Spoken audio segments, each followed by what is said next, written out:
মাহে রমাদান খুবই গুরুত্বপূর্ণ একটি মাস। সব জায়গায় কেমন সাজ রব। আল্লাহ যেন আসমান থেকে সুন্দর ঠান্ডা সুন্দর স্নিগ্ধ বাতাস প্রবাহিত করছেন। আমার কাছে এমনটাই মনে হচ্ছে।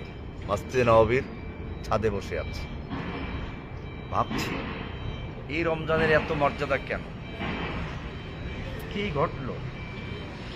বাংলাদেশ ইতিহাসে যেমন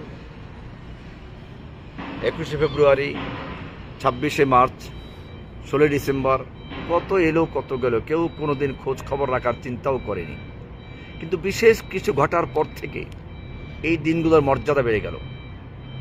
ঠিক রমজান মাসটাও পৃথিবীর ইতিহাসে কত এলো কত গেল, কেউ কোনোদিন খোঁজ খবর রাখার চিন্তাও করেনি। কিন্তু বিশেষ কিছু একটা ঘটলো, আর তারপর থেকেই রমজানের মর্যাদা বেড়ে গেল। কেউ এলো রমজান মাসে, কে এলো? হ্যাঁ, কোরআন বলছে শাহরু রমাদান আল্লাযী উনজিলা ফীহিল কোরআন। রমজান মাস হলো সে মাস যে মাসে কোরআন নাজিল হয়েছে। এই কোরআন নাজিলের কারণেই রমজান মাসের মর্যাদা, এই কোরআন নাজিলের কারণেই লাইলাতুল কদরের মর্যাদা, এই কোরআনের কারণেই মুহাম্মদ সাল্লাল্লাহু আলাইহি ওয়াসাল্লামের এত মর্যাদা।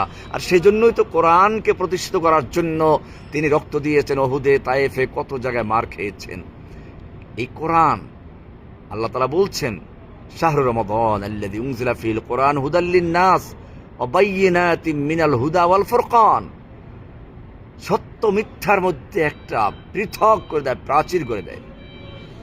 সত্যি কোরআন মানুষকে সঠিক পথ দেখায়।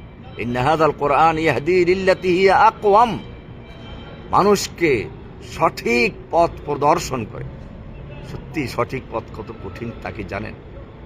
আল্লাহর রাসূল সাল্লাল্লাহু আলাইহি ওয়াসাল্লাম একদিন একটা সোজা দাগ দিলেন, এরপরে তার ডানে বামে অনেকগুলো দাগ দিলেন, আর বললেন দেখো এই যে মাঝখানের দাগ, এটা হচ্ছে সিরাতে মুস্তাকিম। আল্লাহ পর্যন্ত পৌঁছিয়ে দেয় যে রাস্তা, যে রাস্তায় কোনো বক্রতা নেই, যে রাস্তা নরম সহজ সরল। আর ডানে বামে অনেক রাস্তাগুলো শয়তানের রাস্তা। আলা কুল্লি সাবিলিন মিনহা শাইতান। প্রত্যেক রাস্তার মোড়ে মোড়ে এক এক শয়তান বসে আছে। যখনই কেউ সিরাতে মুস্তাকিমে চলতে চায় তাকে ওই বাঁকা পথে নিয়ে যেতে চেষ্টা করে। এরপরে আল্লাহর নবী তার কথার উপরে দলিল পেশ করলেন সূরা আনামের 153 নম্বর আয়াত দিয়ে, ওয়া আন্না হাযা সিরাতি মুস্তাকিমান ফাত্তাবিউহু। এটাই হচ্ছে আমার রাস্তা, যা একেবারে সরল সহজ, তোমরা এটা অনুসরণ করো, আর অন্য বাঁকা রাস্তাসমূহ অনুসরণ করো না। ফাতাফাররাকা বিকুম আন সাবিলিহি। তাহলে কিন্তু তা তোমাদেরকে আল্লাহর রাস্তা থেকে বিচ্যুত করবে, তাফাররুক করবে, বিচ্ছিন্ন করে দিবে। যালিকুম ওয়াসাকুম বিহি। এটা হচ্ছে আল্লাহর ওসিয়ত তোমাদের প্রতি। বাহ, কি সুন্দর আল্লাহ ওসিয়ত করছেন, এত গুরুত্ব সিরাতে মুস্তাকিমে চলা। আজকে আমাদের বড় আফসোস লাগে, আমরা সিরাতে মুস্তাকিমকে ভুলে বসেছি। আমার মনে পড়ে কোনো একজন আল্লাহওয়ালার একটা কথা পড়েছিলাম। তিনি বলেছেন আশকান নাস, সবচেয়ে হতভাগা মানুষ সে যে নিজের দিনকে ধ্বংস করে অন্যের দুনিয়ার জন্য।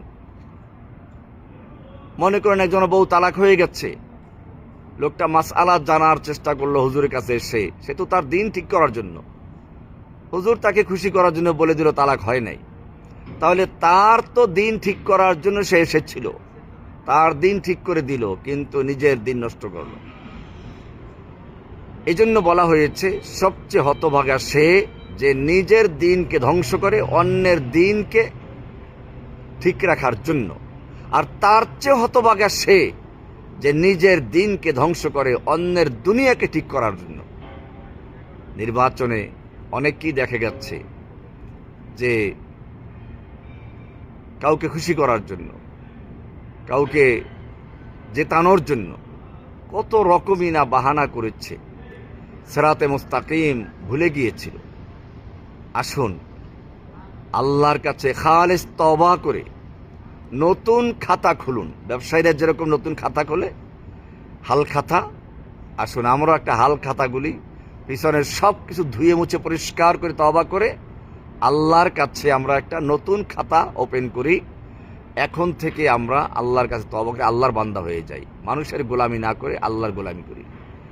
এটাই ছিল আল্লাহর আহ্বান। আনে আবুদুল্লাহ ওয়াজতানিবুত তাগুত, এক আল্লাহর ইবাদত করো, সব তাগুতকে বর্জন করো। যালিকুম ওয়াসাকুম বিহি, এটাই তোমাদের প্রতি আল্লাহর ওসিয়ত। আর এই ওসিয়তটা শুনিয়ে দিয়ে আমিও আল্লাহর কাছে ওসিয়ত পেশ করছি, যারা আমাদেরকে আল্লাহর জন্য ভালোবাসেন তাদের প্রতি আমার ওসিয়ত, আসুন সিরাতে মুস্তাকিমকে বুঝি, চিনি, অনুসরণ করি, সব বক্রপথকে পরিহার করি। আল্লাহ তাআলা তৌফিক দান করুন, আমিন।